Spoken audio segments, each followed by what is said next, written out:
Ассалому алейкум дӯстон, хуш омадем ба шабакаи мо. Инак дӯстон, чанд дақиқа пеш дар Абу-Даби турнири калони UFC 280 ба анҷом расид, ки дар муҳорибаи асосии турнир ду топови ҷангуари вазни сабуки UFC, Чарлз Оливера ва Ислам Махачев вохӯрданд.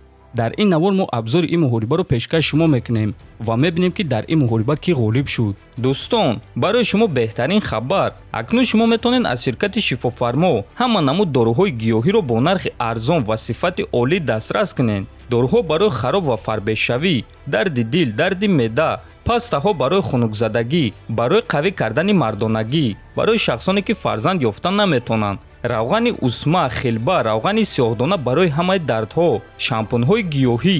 Худи ҳозир ба номерҳои дар рӯи экран буда занг зада доруҳои даркории худро бо нархи арзон дастрас кунед ва ҳатман аз номи канали Паҳлавон гап занед. Ҳамин гуна шумо ҳам доруҳои даркории худро дастрас мекунед ва ҳам канали моро дастгирӣ мекунед.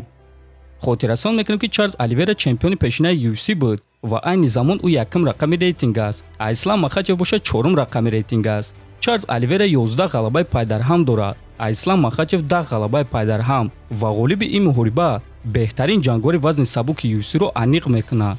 Якум раунд оғоз шуд. Оливера ба мисли ҳарвақта якум рақам кор карда ба Ислам ҳуҷум кард, аммо Ислам худро гум накард ва дар зарбаҳои ӯ ҷавоб дод. Онҳо дар стойка каме ба якдигар зарбазанӣ карданд ва бояд гуфт ки Ислам Махачев аз Оливера дида дақиқтар буд. дар мобайни раунд дар вақти клинч Чарлз Оливера худро ба замин афтон ва Исламро бо худ ба замин гирифт, аммо Ислам дар боло истода хуб кор мекард. Ислам аввал мавқеи худро хуб кард ва баъд Чарлз Оливераро ба кунҷи худ бурд, ки дар он ҷо Ҳабиб Нурмагомедов қарор дошт ва ба Ислам маслиҳат медод. Ислам Махачев дар кунҷи худ Оливераро назорат кард ва ба ӯ зарбаҳои хеле сахт зад. ҳамин гуна якум раундро Ислам Махачев гирифт.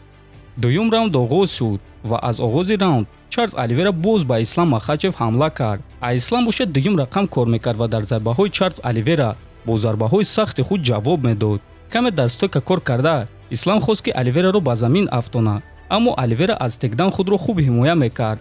баъди каме зарбазанӣ Ислам Махачев бо зарбаи сахти дасти чапи худ Чарлз Оливераро ба нокдаун равон кард ва дарҳол ба замин ба болои ӯ баромад.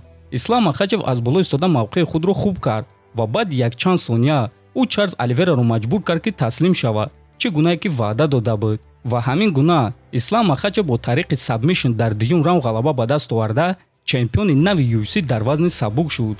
мо Ислам Махачев даста ва ҳамаи мухлисони ӯро табрик мекунем. беҳтарин муҳориба, беҳтарин ғалаба. табрик чемпиони нав. ҳамаи муҳорибаҳои пурраро дӯстон дар телеграм канали мо тамошо карда метавонед. ссилкаи телеграм дар описани видео.